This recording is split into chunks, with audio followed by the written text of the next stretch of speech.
예. 그동안 부처님의 초기 경전인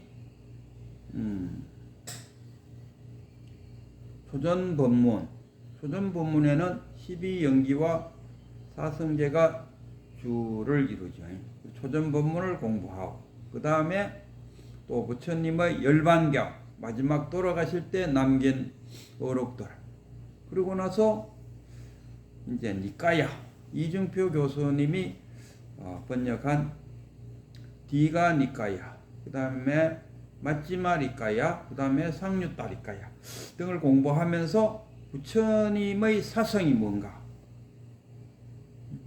우리가 일단 불자, 나는 불자하길래 부처님의 자손하니까 조금 부담됐는데요. 부처님의 제자 해도 줄이면은 불자고, 부처님의 자식 해도 불자고, 부처님의 가르침을 우리가 배우고 있는 제자다 하는 차원에서 불자 이러면은 부담이 적지 않을까. 그래서 부처님은 도대체 우리에게 어떤 사성을 가르치고 무엇을 남겼느냐 했을 때,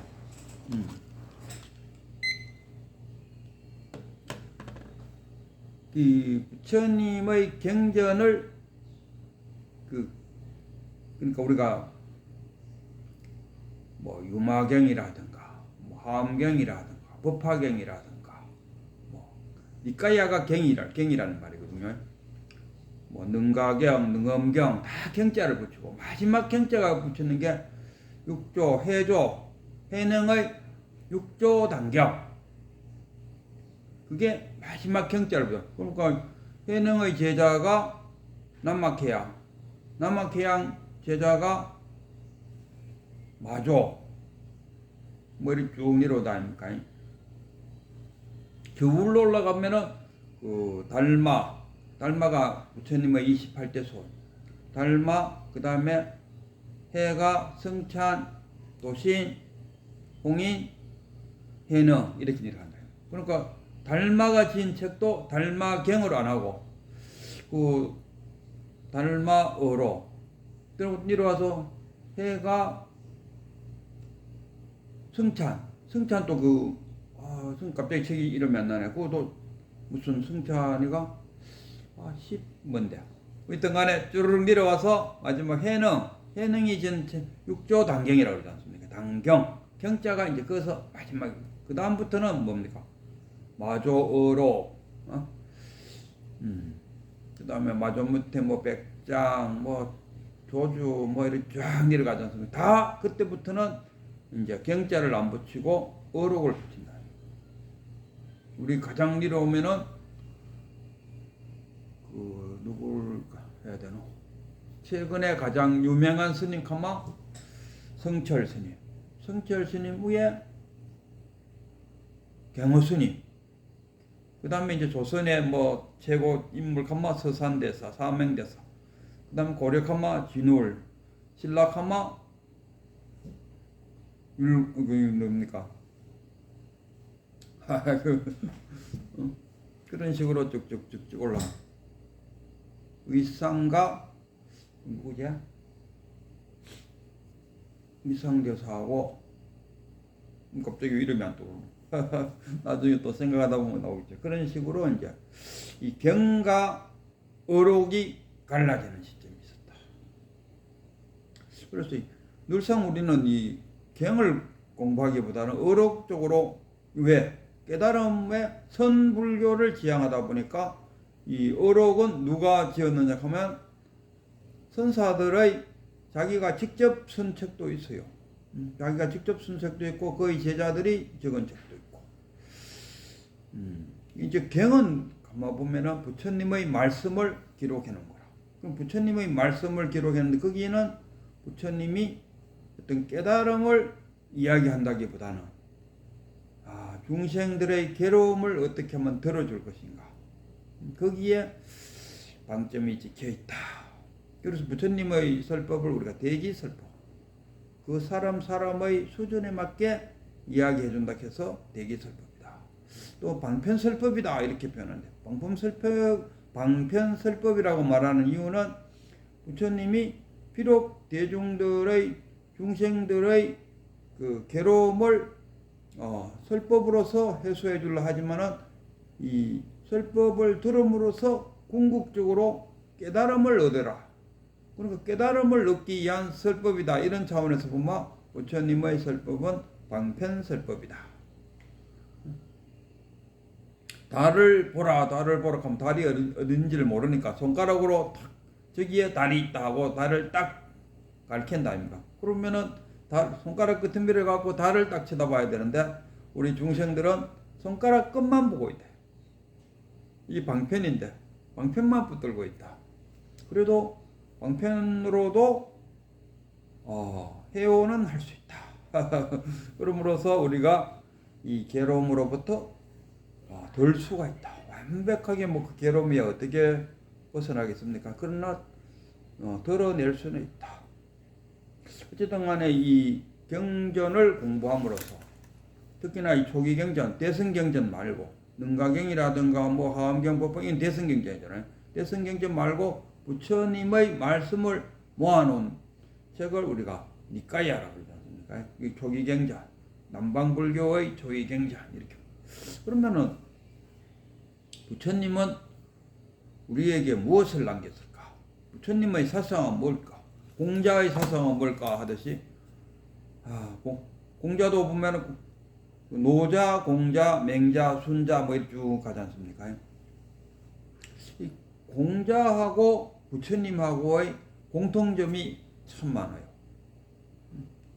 공통점이 뭐냐 하면은 공자님도 지금 여기서의 교훈을 주려고 했었어요. 공자님 그러지 않습니까? 그 조상님들을 어떻게 잘 모시겠습니까? 그러니까 아니 살아있는 조상도 못 모시면서 뭔 죽은 조상을 모신다고 그러냐. 또는 죽고 나면은 저승에 가면 어떻게 되겠습니까? 걱정하는 제자에게 이놈아 지금 이승도 제대로 못 사는 놈이 왜 미리 한번 저승까지 걱정하고 있느냐. 저승 걱정하는 그 시간에 지금 여기서 행복하게 살도록 해라. 완전 공자님도 현실주의였어요. 그 부처님도 마찬가지였어요. 부처님의 그 초전 법문이 뭡니까? 사성제와 12영지잖아요. 뭐 극락간다 천당간다 이런 이야기 안 했어요. 사성제와 12영지는 와서 보라. 나는 보여줄 수 있고 설명할 수 있고 증명할 수 있다. 그래서 부처님의 그 사상을 크게 보면은 이 깨달음, 중도 이거는 일단 놔놓고 어떤 사람들은 자꾸 팔정도를 중도라고 그러는데 물론 중도에 가까워질 수 있는 방편은 되겠죠. 그러나 깨닫지 않고는 중도를 체득하기 어렵다.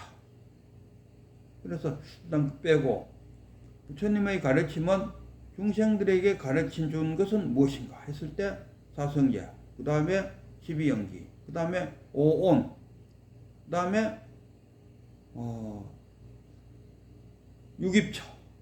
이 크게 보면은 이렇게 아닙니까? 육입처. 그 다음에 조금 더 내려오면은 성주계공, 재행 뭡니까? 재행무상. 그 다음에 일체계공, 그 다음에 제법무화 이거 아닙니까? 그리고 탐진치를 개정회가 따지게 보면은 8정도라. 개정회를 지킴으로써 탐진치에 집착한 것에서 벗어날 수 있다. 탐진치에서 벗어남으로써 우리는 괴로움을 덜할 수 있다. 이거 아닙니까? 그래서 12영기에 쫙 보면은 우리가 무명, 행식, 그 다음에 맹색, 이게 분별심이지 않습니까? 분별심이 일어나면서 육입이 생긴다. 육입이 뭡니까? 육근, 육경, 육식. 이것이 세 개가 탁 부딪히는 것을 우리가 촉이라고 해요. 촉함으로써 느낌이 생기고, 느낌이 생김으로써 애가 생기고, 애가 생기니까 집착이 생긴다. 집착이 생김으로써 업이 만들어져. 업이 만들어지니까 결국 생이 만들어져. 이런 식으로 부처님의 가르침이 지금 여기서의 행복을 이야기하고 있었어요. 근데 그 공자님하고 부처님의 차이점이 뭔가 하면 공자님은 중국에서 학문적인 그 연구들이 많이 일어나는 그런 시절이고, 인도의 부처님은 그 인도 사이에서는 온갖 종교 단체들이 널려 있었다. 그래서 부처님을 찾아와서 부처님의 제자가 되겠다고 하는 상당수가 이미 다른 종파의 신도들이었어요. 그렇고 부처님의 말씀을 들어보니까 지금 스승님이 말하는 거하고는 차원이 틀린다. 자기 스승님들이 말하는 거는 인신론적이라. 그러니까 와서 보라. 나는 보여줄 수 있고 증명할 수 있고 또 중도를 이야기하고 있다. 뭐 이런 식으로 표현한다. 그런데 저쪽에는 뭐 불을 숭배하면은 다음 세대에 태어나갖고 기적으로 태어날 수 있고 그런 식으로 업장을 녹임으로써 다음 세대에는 더 좋은, 또 죽은 사람을 위해서 막 죄를 지내주면은 지옥 갈 놈도 천당 갈 수 있다. 이런 허황된 이야기를 하고 있는데 반해서 부처님은 그렇지 않다. 네가 깨닫고 개정회를 지키고 참진치를 멀리하고 그 감각적 쾌락을 멀리하고 그럼으로써 선정에 들어간다. 1선정, 2선정, 3선정. 이 선정에 들어감으로써 너가 마음의 평안함을 얻을 수 있다. 이런 쪽으로 지금 여기서 이야기를 하니까 부처님은 그야말로 현실적이다. 근데 그 많은 종파들 속에 부처님이 있으니까 와서 자꾸 그 사람들 물을 거 아니겠습니까? 태어나기 전엔 나는 어디에 있었습니까? 또는 내가 죽으면은 부처님 나는 어디에 갑니까? 그 부처님의 직속 그 비서, 어제 같으면 비서 중에서 비서 안한 또 누가 죽으면은 부처님 와서 부처님 어느 그 노파 그 장로가 열반했는데 어디로 갔습니까? 자기 참 해와 같이 놀리는 안한조차도 자꾸 물어본다 아닙니까? 죽으면 어디로 가느냐? 태어나기 전엔 어디서 왔느냐? 부처님은 참으로 이거 답 안 할래 안 할 수도 없다 아닙니까? 하도 많은 사람들 와서 물으니까. 그러니까 결국 방편적으로 이야기할 수밖에 없어. 그래갖고 뭐 지장보살도 생기고 간세보살도 생기고 아미타보살도 생기고 아미타불도 생기고 그러는 거 아닙니까? 문수도 생기고 문수는 지혜고 그러면 또 보현보살 실현하자 하는 보현보살도 만들어지고 그러고 뭐 보니까 그 하엄경에 들어가면은 수 없는 부처와 보살이 만들어지는 거죠. 결국은 만약에 부처님이 중국에 살았다 하면 그런 것을 안 해도 될 건데 그쪽에는 뭐 시바 신께서하고 무슨 신께서하고 막 온갖 신들이 다 있는 데서 부처님이 그것을 언급하지 않았다가는 그 신도들로 하여금 만족감을 못 준다니까. 우리도 인간이라면 근본적으로 되는 산을 이루다가 큰 바위를 만나면 아무 관계도 없어요. 근데도 괜히 그 큰 바위한테 아이고 큰 바위님 내가 앞으로 잘 되도록 도와주십시오. 도대체가 할 이유도 없는데도 불구하고 우리는 습관적으로 그렇게 한다니. 또 이러다가 완전 자기 하나를 보다가도 더 한 10사람이 붙어야 이렇게 끊어낼 수 있는 큰 고목을 만나면 자연스럽게 거기도 손이 모아진다.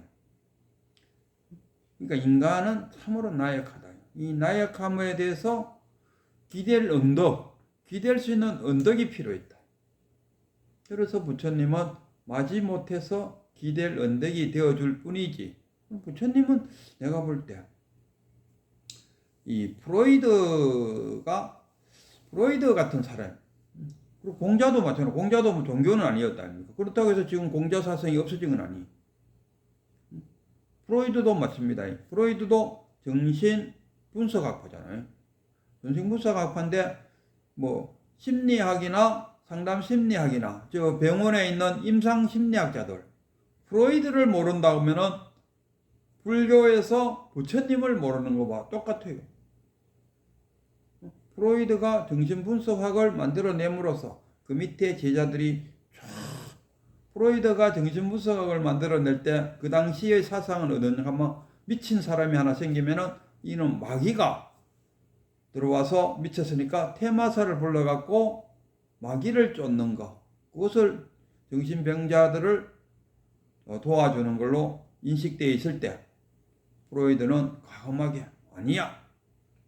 정신병도 물론 생물학적인 것도 있지만 잘 살다가 느닷없이 미치는 것은 대부분 사회적인 요인에 의한 것이다. 이거는 치료 가능하다. 그럼 어떻게 치료할 거냐? 자유연상법을 사용해서 꿈을 분석해서 치료할 수 있다 하는 사상을 쫙 빠는 거. 그러고 들어보이 맞는 거야. 그러니까 모든 심리학자, 임상학자, 정신의사들 이런 모든 사람들이 프로이드의 이론을 취하지 않을 수가 없다.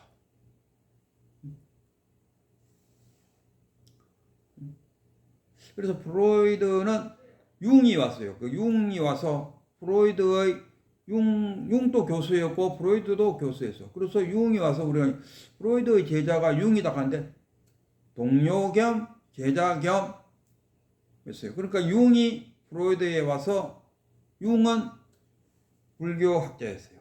그래서 융은 전생도 이야기하고 싶었고 사후의 세계도 이론 속에 엮고 싶었어요. 그러나 프로이드는 과감하게 태어나서 5세까지 인간의 성격은 결정적인 된다. 이 결정론 때문에 아니야. 그 이후로도 인간은 무지무지하게 변화될 수 있다 하는 게 또 이제 프로이드의 그 이후의 제자들이거든요. 프로이드는 과감하게 전생도 끊고 사후도 끊고 지금 여기서 살아 생전에 우리는 행복한 삶을 살아야 된다. 인간의 성격은 5세까지가 고착돼 버렸다. 그래서 정신 분석을 통해서 5세까지 고착돼 있는 것을 5세식으로 표현하자면은 이거 뭡니까? 알아차림. 알아차림을 통해서 내가 그랬군 해서 그 알아차림을 통해서 자신이 고착된 있는 성격을 변화시킬 수 있다. 이게 프로이드 전이 전이를 통해서 그 프로이드 중에서 그 성화 이런 것들 참 좋은 거 아닙니까? 내가 열등감이 있었는데 성화를 통해서 그 열등감을 우울한 것으로 예를 들면은 공부를 못하고 외향적인 사람이 덜렁덜렁 그런 사람은 공부 못한답니다. 그러니까 그래도 나는 나를 빛내기 위해서 나는 운동에 하겠다. 그래서 각종 운동에 들어가서 이 근육맨, 달리기, 높이뛰기, 권투, 각종의 운동에 자기의 에너지를 쏟아서 자신의 이름을 빛낼 수 있고 머리 좋은 사람은 좀 약골이긴 하지만 공부를 열심히 하고 판사, 검사, 의사 되고 이게 다 뭐냐? 자신의 열등감을 극복하기 위해서. 프로이드도 불처님하고 같이 이야기하자면 프로이드도 지금 여기서의 행복함. 근데 프로이드도 지금 굉장한 제자들을 거느리고 있다.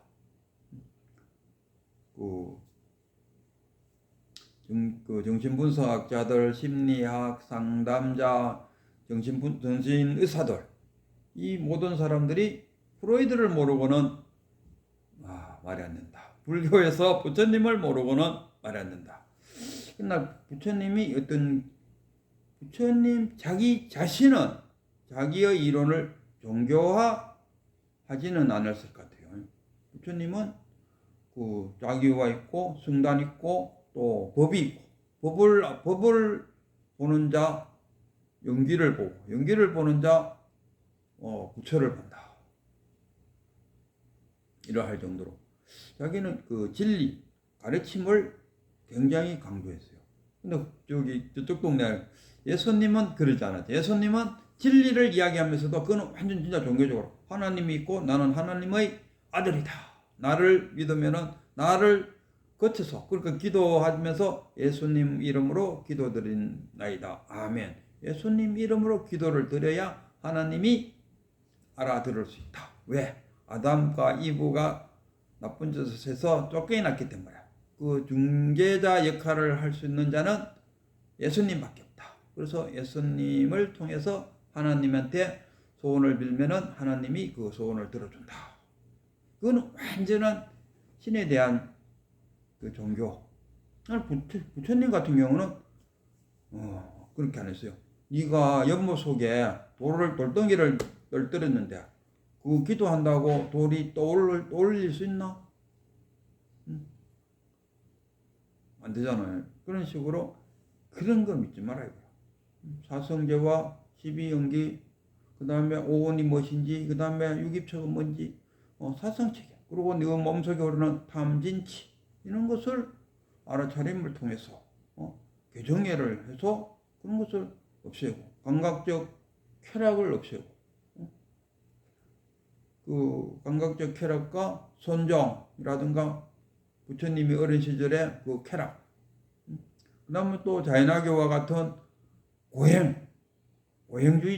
고행주의자들 하듯이 고행을 통해서 업장을 소멸시킬 수 있다. 야, 업장을 통해서 소멸시킬 수 있다?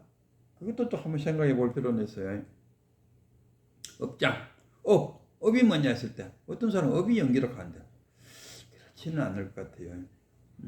업은 상속된다.